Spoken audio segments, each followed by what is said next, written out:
Len chvíľu sme museli trpieť tú dieru v našej čiernej duši ako ranná káva z toho, že Daredevil 2. séria nemal Punishera.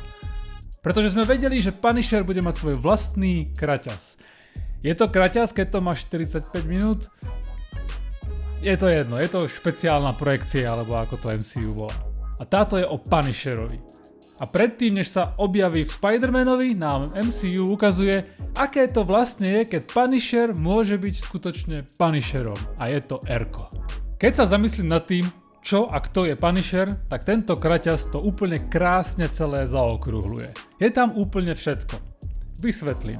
Keď úplne na začiatku Frank Castle vychádza z toho bystra, alebo čo to je s kávou v ruke, tak som mal veľmi silný vibe Dirty Laundry. Čože tiež kraťas s Punisherom, starší s mojím najobľúbenejším Punisherom, Thomasom Jane. Kto nevidel, šup na YouTube, vygoogliť, pozrieť, je to skvelý kraťas.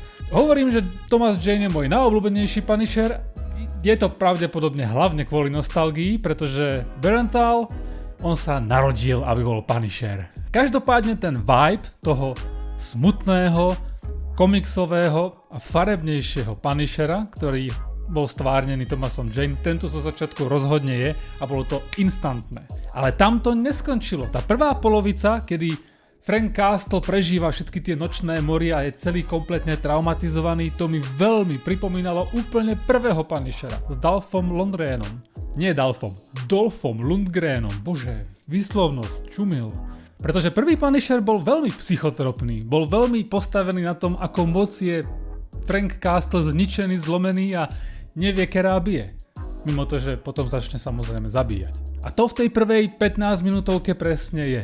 Všetci, ktorí stáli za tým, aby jeho rodina bola povraždená, sú mŕtvi a Frank zrazu nevie, čo z konopy. Kam teraz?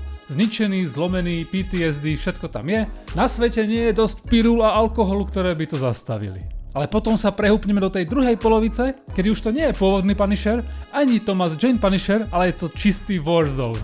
Ak ste videli Warzone, tak viete, že tam bol skvelý Ray Stevenson. Nech je mu zem ľahká.